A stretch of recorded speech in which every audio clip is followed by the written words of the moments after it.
Thank you everyone for joining me today. I would like to have a discussion with you on how to start a career in cybersecurity by way of either cybersecurity auditing or becoming a cybersecurity consultant.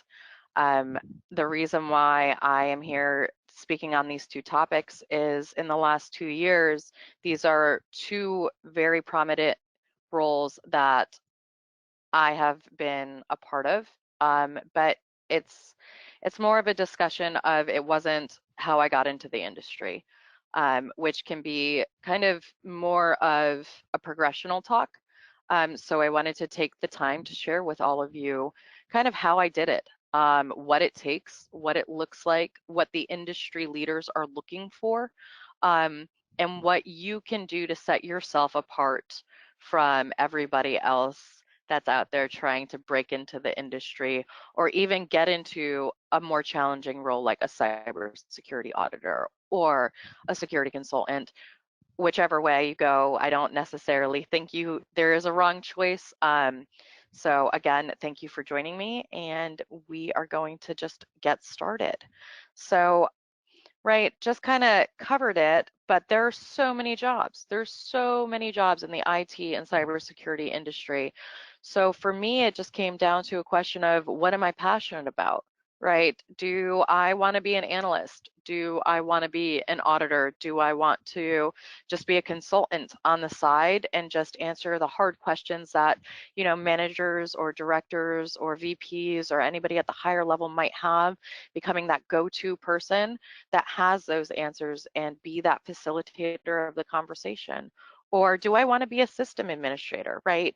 Those are all very valid questions that anybody, it doesn't matter what stage you are in your career, right? You always want to be asking yourself, because the last thing you want to do is get stuck in a job that you're not passionate about and that at the end of the day, you are just exhausted and it's not fulfilling you.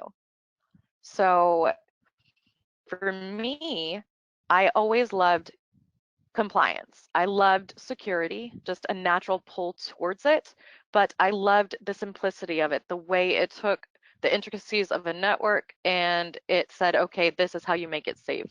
This is how you make it secure. The more I learned, the more I realized that, hey, there's a whole job behind this. And that's what a cybersecurity auditor is. And then there's different roles on those teams, right? But that's a little later on in the conversation. And another great, position that I've had the privilege of holding is becoming a security consultant. I am one of the go-to people on my project that, when there's a tough question that's being asked, I can raise a hand if I have the answer because my background is cybersecurity. It is traditional security. It's not just single-threaded. It's multifaceted. And even if I don't, the great thing about the industry is typically you're part of an amazing team. And we all bring different strengths to the table. So it's all about, again, speaking to your strengths. What are you passionate about? What on this list of jobs in front of you speaks to you? But again, for today's webinar, we're going to be talking specifically to what it takes to become a cybersecurity auditor or a cybersecurity consultant. So jobs available typically after transitioning to cybersecurity come with a standard range of years of experience. And a lot of the details on the slide in front of you kind of speak to that, right? So 0 to 4 years of experience, right? Well, there's over 32,000 jobs on LinkedIn. If you have a profile and you set that up, and you open your profile up to recruiters, but there's also a tab where you can actually actively go out and you can look up cybersecurity consultant, or you could look up security consultant or cybersecurity auditor or security auditor. I challenge everybody that is dialing in today to do that, to see the amount of job opportunities that are out there, and then take it a step further. Are there any that, maybe, okay, if you fall into that 0 to 4 year range, are you meeting half of the requirements? Because if you are, I'm going to encourage you to tailor your resume to that job description and apply. What's the worst that happens? They say no. you still tried and you still get feedback. Sometimes when you're getting into the industry, it is the feedback that makes us grow the most. It's that one tip a recruiter can give you that makes your resume get more hits than it did the first time. Um, but again, the more you go and the more you look and the more you apply and the more you engage, right? It's about engaging with the recruiters. It's about engaging with I wouldn't say job boards as a whole, but it's getting out there and getting a feel for what's out there. I'm not trying to say or convey like go out there and apply to every single job that says cybersecurity auditor. Do not do that. You are probably cross posting and cross applying for the same job multiple times. That was an insider trading tip I was given when I transitioned out of the military, because that's actually a mistake that I was making. I didn't realize this. I was going to different varying job boards. So LinkedIn is an example, but I was going onto job boards like Monster, Indeed, LinkedIn, and I would see jobs that I thought I could fit. And oh my goodness, I have the experience to do this. So I would apply and I would drop my resume. Well, I think it was one job specifically. I had successfully applied for it 4 times over the course of 1 week. So I'm sharing that with you. Don't be that person. I just encourage you, again, be selective, right? Go out there, read the job posts, find one that speaks to you and your resume, and you can say, okay, no fuss, I might have to put some work into this, but I can target my resume to this job. Reach out to me. Engage with me on LinkedIn. I help with resume review. I help with resume targeting. I do not help with job placement, and I am not in HR, but I am an active mentor and I am an active mentee. So that's what it's about for me. And that's a big reason why I'm sharing my insider knowledge on these 2 jobs with you today, because I don't want to hoard the knowledge. I want to share it, and I want to see our industry grow and be successful, especially in roles like these. So after you find a job that really, speaks to you, okay. So what do some of those jobs in that first 0 to 4 years of work experience look like? Well, some of those jobs can include network security engineers, SOC security analysts, lots of analysts on here.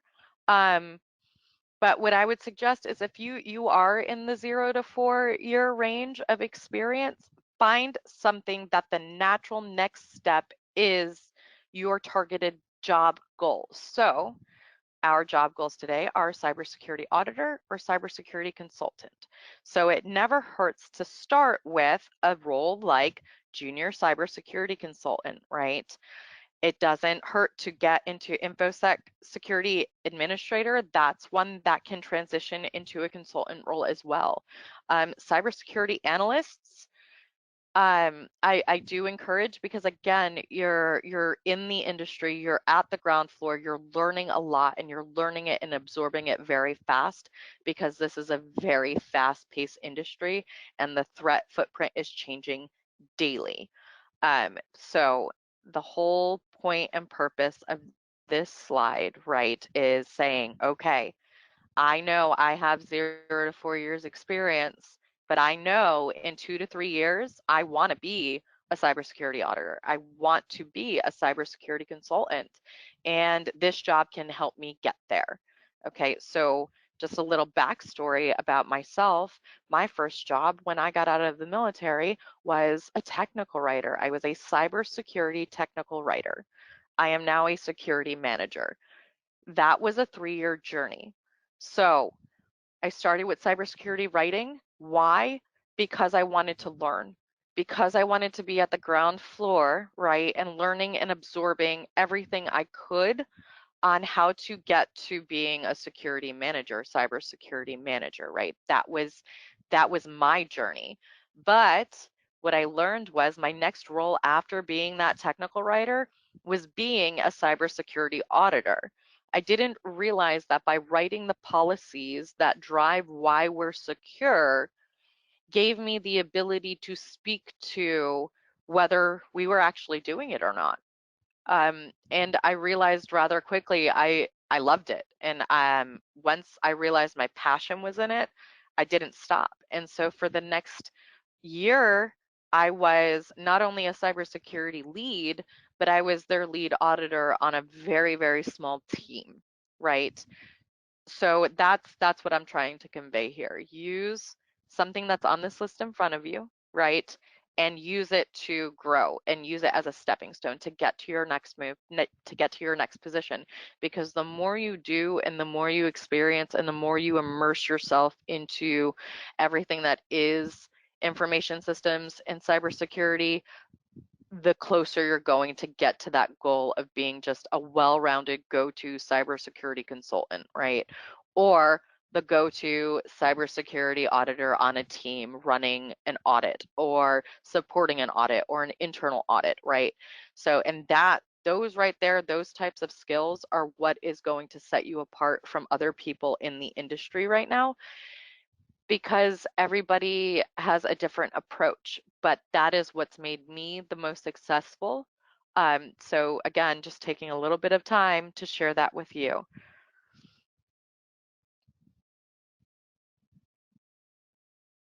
Our next slide we're going to dive right into is going to be kind of where, the root of our conversation is. So, and that's that, time span of your 48 years of work experience. Now, I'm not going to be the person that says that the work experience range is arbitrary and sometimes it's too stringent, right? It's a range for a reason. It's a suggestion benchmark for recruiters. So just another insider tip that I want to share with you today, a lot of the recruiters that we're talking to when we're applying for jobs, they're not in our industry.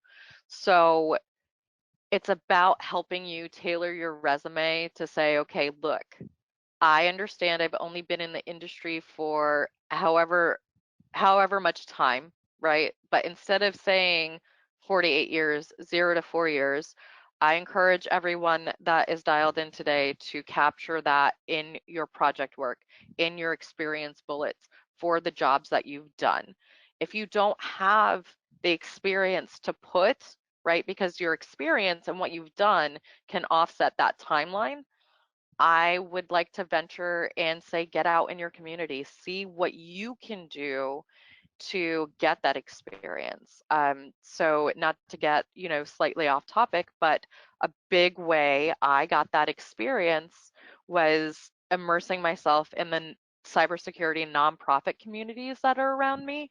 Um, and learning as much as I could. And that was getting me in the room with cybersecurity auditors. That was getting me in the room with very well paid and sought after cybersecurity consultants and having those conversations, 30 minutes, hours at a time.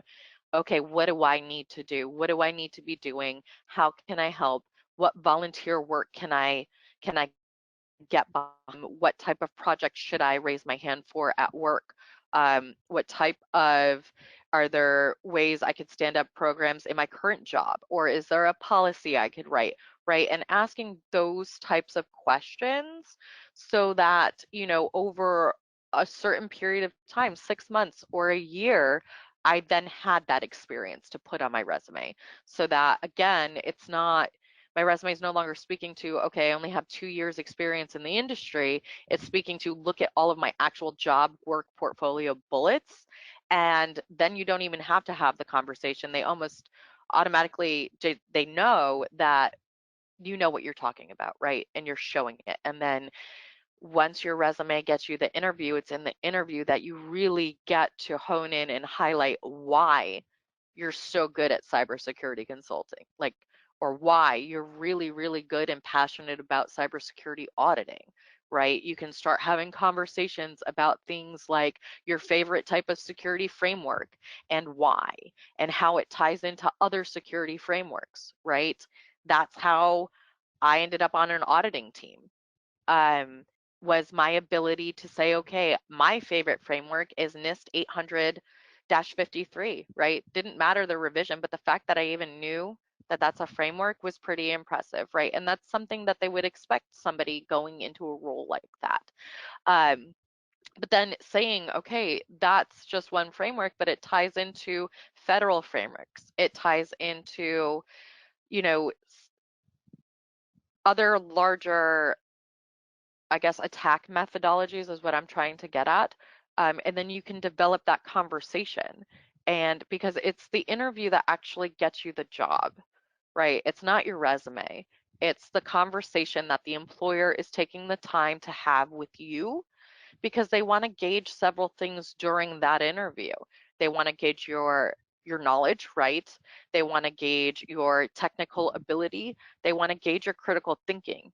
They want to see how you answer questions and they want to get to know you, right? So that's, I know that's pretty broad, but the typical interview is about an hour long. And odds are for a job like a cybersecurity consultant or a cybersecurity auditor, you're going to have several interviews, believe it or not. You're not just, it's not going to be a one and done type interview process. I think on average for a role like that, the most interviews I've ever had to go through was 4.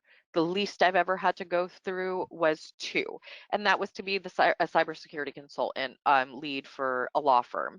So just a little bit, again, just insider trading tips. So just mentally prepare and ensure that, again, your resume really just highlights your strengths and what you're trying to target and move towards. And again, if you're not there right now, there's not a problem with that. It's just figuring out how to get there and what that roadmap looks like.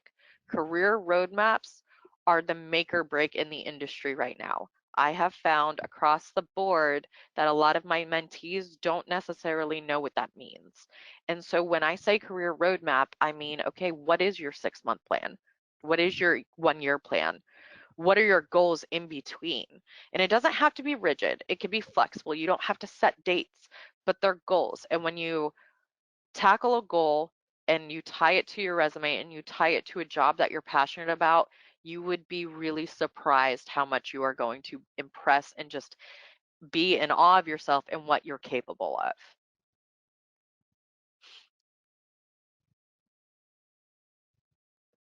So let's take a little bit of a deep dive into, the types of, I guess, work experience that they're looking for, right? A lot of conversations in the in the industry and the job place everywhere right now are around, well, what are the recruiters looking for, right? What do they want? And I think the more important question on a slide like this is, what on here can I do? What on here can I speak to in an interview? What on here can I capture in 2 to 3 sentences on my resume that is going to set me apart from everybody else that is submitting for this job, right? So that is where I would start. So very similar to the way on your screen right now, I have about 7 of these highlighted just to share with you where I started.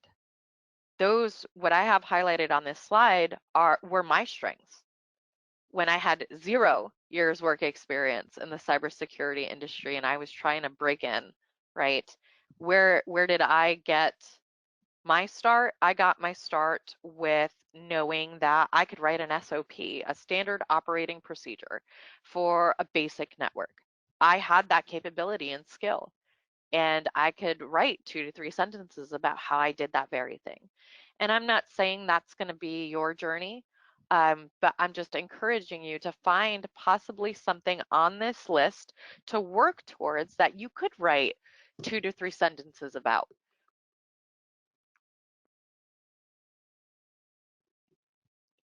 And then capture it and then have somebody proofread it and have somebody look it over until it really speaks the way you want to, and it really, kind of gives you a voice before getting into that interview room, whether it's virtual or in person, right?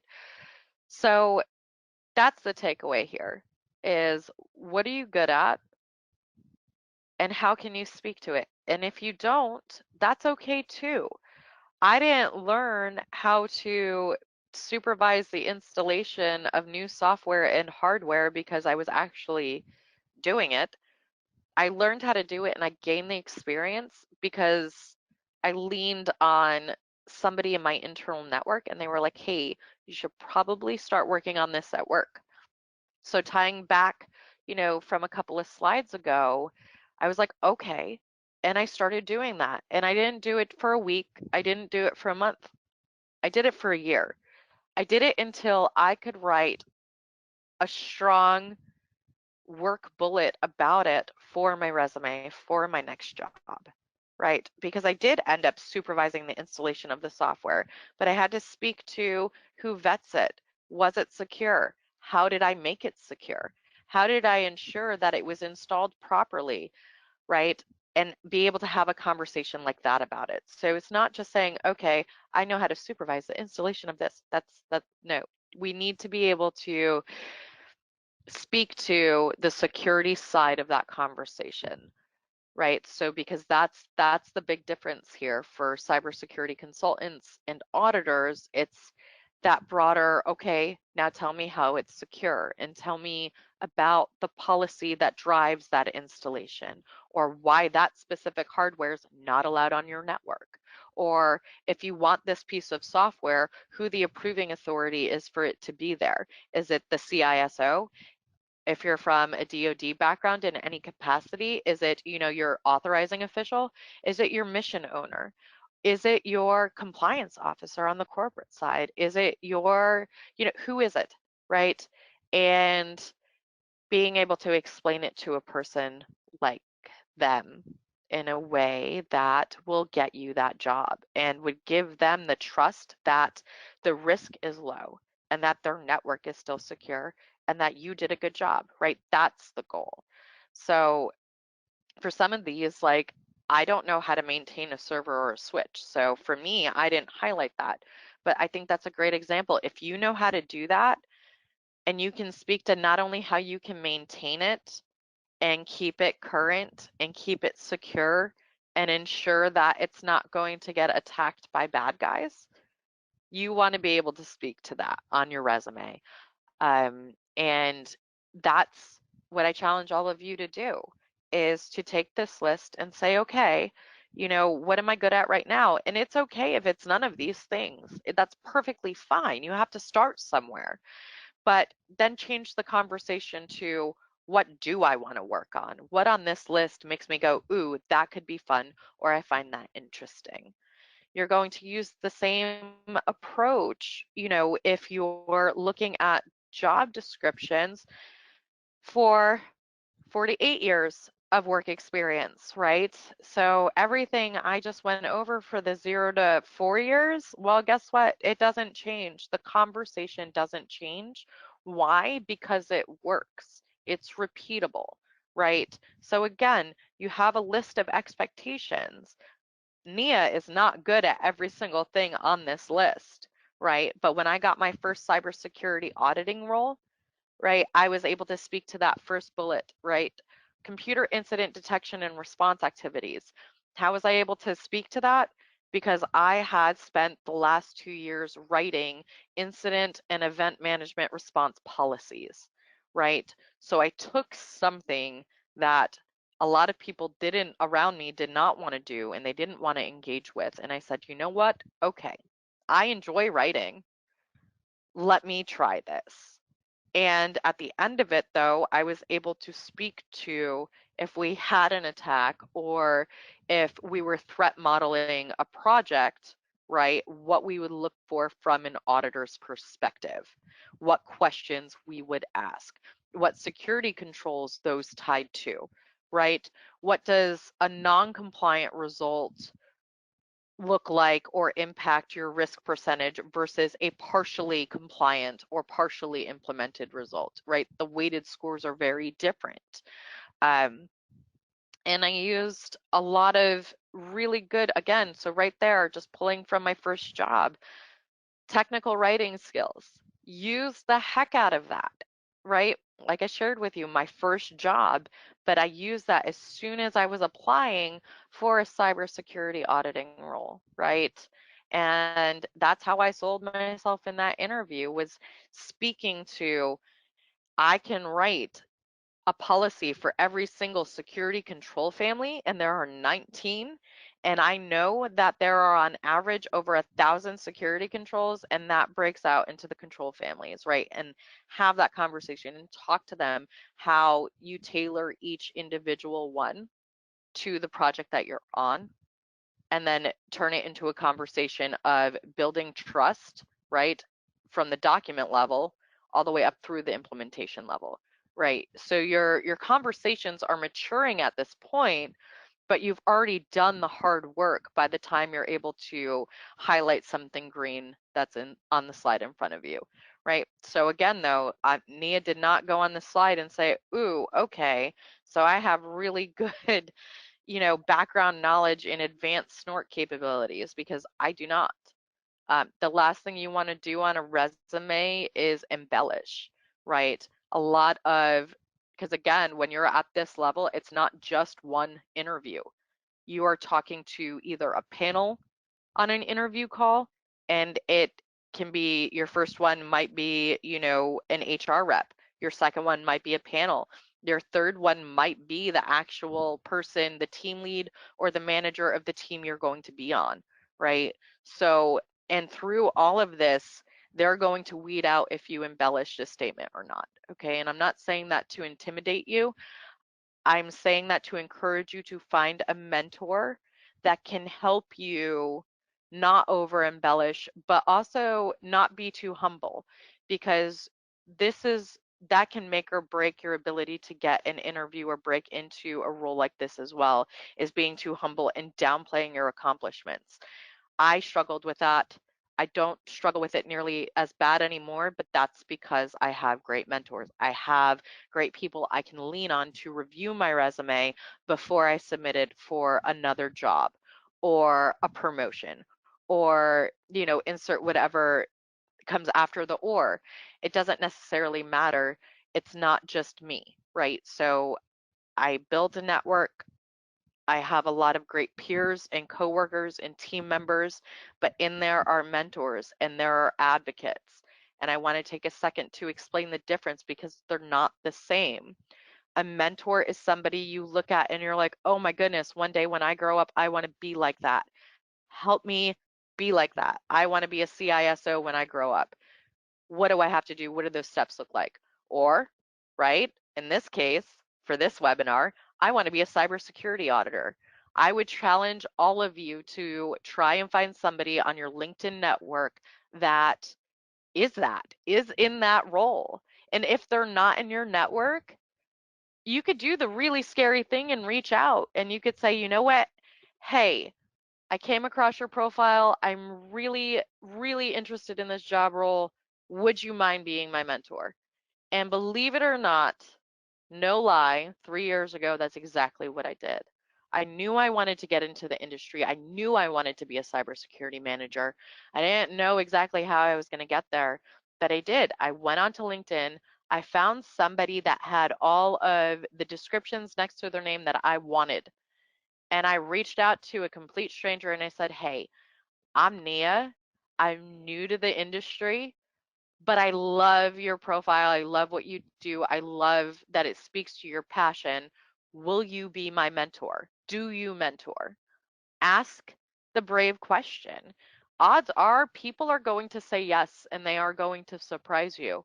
But I would challenge, if you want to really get into cybersecurity consulting, do the same thing, same exact thing. Cybersecurity consulting is huge right now. I can't even express how large it is, because it's crucial. It is business impacting. Cybersecurity costs companies money. So you want to be able to find a mentor that can teach you how to get to where they are. Now, an advocate is somebody that can say, look, I've been working with Nia for 3 years. When I met her, she was a technical writer and she was dang good at it.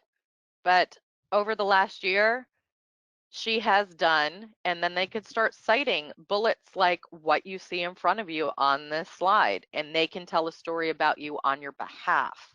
That's an advocate, right? So very large difference. Sometimes they could be one in the same, but odds are they're not. Um, but they could be. So I would just there's the differences, right? An advocate is somebody like me who I have somebody on my team, and we if we have a position, that's a little difficult to sell, but I see potential in somebody, I will have that conversation with my management team and I will advocate. But that does not necessarily mean that team member knows I'm advocating for them. Now, if they get the promotion, they know I did. But that's very different than mentorship. Mentorship is an ongoing, like, basic business friendship. It can be, but it's more than just acquaintances or somebody that you see in a meeting room, right? You want to build a rapport with them. You want it to be symbiotic. You want it to be a give and take. It shouldn't just be a one way. Your mentor shouldn't always be giving 100% and you're not, and vice versa, right? You shouldn't be working your tail off and your mentor or the person that is saying that they're mentoring you not really give you the attention or, answering the questions and letting you kind of just hang out there and wonder. So I would highly, highly, highly encourage that. Just because and it could be me, it doesn't have to be me, but it's a big part of how I got to where I am, right? It's a big part of how when I was just writing policy and I got burnt out because that's a very real term in the industry right now too, is burnout. And I was ready for my next big step. Somebody advocated for me. And my next role, and they saw the strength in me before I did, was to be, to lead up their internal cybersecurity auditing team. So just a little food for thought.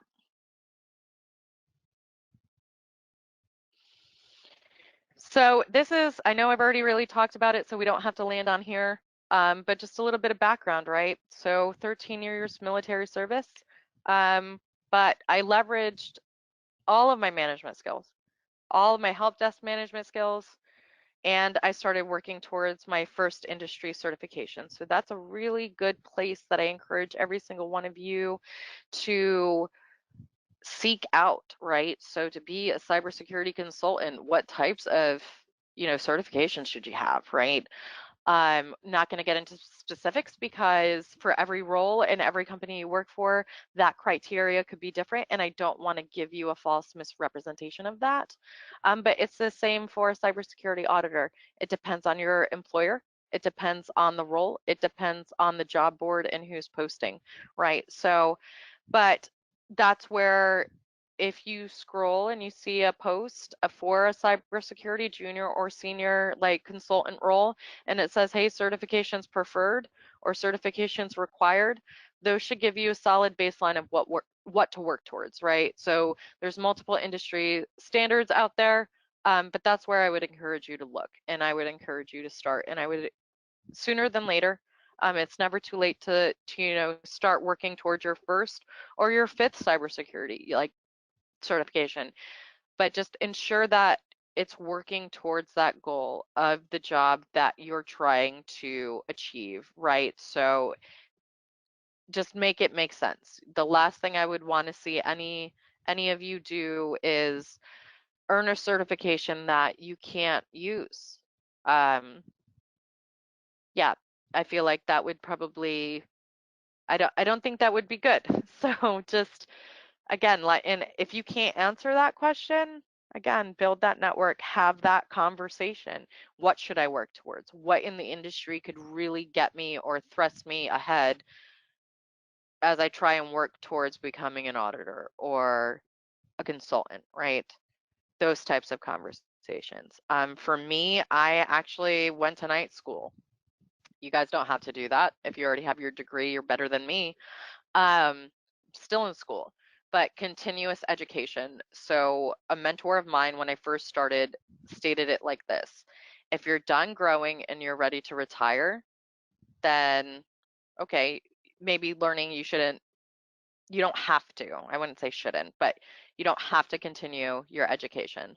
But if you want to stay relevant and you want to stay current and you're still growing and you're still reaching for your next role or your next job and you're not ready to retire, continuously push yourself, continue to learn. The industry changes at such a pace that on average in 2 years, if you haven't started working towards another certification or been studying in your own time and growing and learning things in the industry, you're stagnant. And the odds of getting promoted or actually being successful in, getting a new job in the role that you want become less and less likely. So 2 years, that's what's always been ingrained in me. It's not saying if you hold a role for 2 years, you're stagnant. That's not what I'm trying to communicate here. What I'm trying to communicate here is if you're still growing and you're still reaching and especially if you're breaking into the industry, study, learn, grow. It can be a podcast, it can be a webinar like this, it can be a technical talk, it can be YouTube, whatever speaks to how you learn, engage with that and grow. Okay. And then, one day you'll have a bunch of certifications or coursework to put on your resume to help really draw in a recruiter's eye when you're applying for jobs.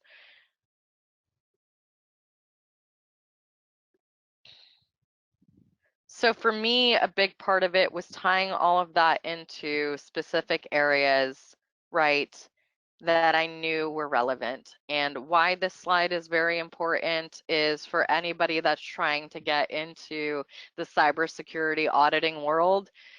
These are all very, very, very relevant terms. So more specific at the top, though, that's a little more U.S. public sector speak or Department of Defense, right? That is my background, so that's why it's on there because that's where I got my start, right? So, but I took the guesswork out of it, and I, spelled out all of the acronyms. So the most important ones out of those first four bullets are the National Institute of Standards and Technology, NIST, and FedRAMP, the Federal Risk and Authorization Management Program, FedRAMP. The reason why is because the NIST and FedRAMP lock in together and they list out the security control families, the subcontrols, and the control enhancements. And all of those terms, if cybersecurity auditing is the path for you and what you're passionate about, that's what's going to get you there, is studying the NIST framework, studying the SAF framework for FedRAMP, which is the security assessment framework, which is a little bit different. So different names, same controls is the point, right? So we don't like a lot of variation in the requirements when it comes to security, and we like it to be able to intertwine well with other things that are in the industry. A great example of this is that last bullet, the MITRE ATT&CK framework, right, which is a little bit newer. It replaced the Lockheed Martin cyber kill chain methodology in the industry. They're both still current, but I feel like there is a sway a little bit to the last one, a little more so in the last 6 months. So, but what's great about it is NIST security controls tie directly into the attack methodologies. And what that allows you to do is be able to target when you're auditing if something is set up for an incident alert, an event alert, or anything like that, right? So, and again, just highlighting just the ability and the fluidity in both of the roles. If you're able to have that conversation or be able to explain it the way I just did, maybe cybersecurity consulting is good for you as well. If you have an eye for knowing that there are over 250 cybersecurity frameworks out there, right? But which one should apply to a project and why? Cybersecurity consulting is probably a really good role for you to look into. And if you can get passionate about it and show that you care about it and you really know your stuff and develop that trust in an interview or with an employer, even better.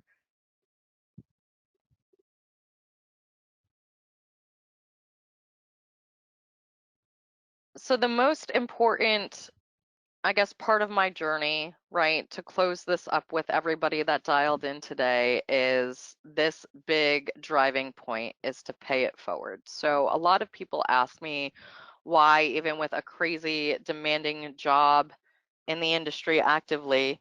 Why I do webinars like this, it's to pay it forward to all of you.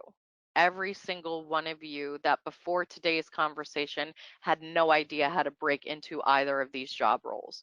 You had no idea where to start, no idea where to look, no idea what questions to ask yourself, never mind a complete stranger or even one of your friends that is in the industry, right? Well, hopefully I did do that today. Hopefully I did share, by sharing part of my journey with you, I gave you a way to get started and take that first step towards one of those roles. Your choice. That's the glory in it. And if you get to experience other cybersecurity roles in between, even better, right? Because to me, it's about learning as much as I can and then getting on here and being able to share it with all of you and being able to give you tips on how to be successful and not jump on every job board and cross post apply with the same resume to the same job 4 times in 1 week. You know, but just being able just to have this opportunity to connect during a crazy, chaotic time and help anybody be successful is what it's about for me. I found amazing mentors and mentees along the way. And during that time, I was able to establish 2 not-for-profit, you know, organizations here. And yes, I know by here, I'm in the United States. I'm not sure where everybody else is at, but we're international nonprofits, right? So that's the glory in all of it as well, is in today's virtual community, it's endless, right? The connection points are endless. And how can we help everybody else around there be just as successful as we are? Is what, I challenge everybody on this call to think about and on, just even if it's for a second. Because I know when I started thinking that way, it really changed my perspective of how I wanted to be a part of the industry and how I wanted to affect change. And this is how I do that, right? So I love to speak often and share my story through all of these experiences. If you liked what I had to say today, I challenge all of you to go onto LinkedIn and look me up and just connect. I don't have to be your mentor. You don't have to be my mentee. We can just connect and be a part of each other's network. You can follow me. Um, I really, I'm a hands-off approach unless you ask me directly. But that's all I have.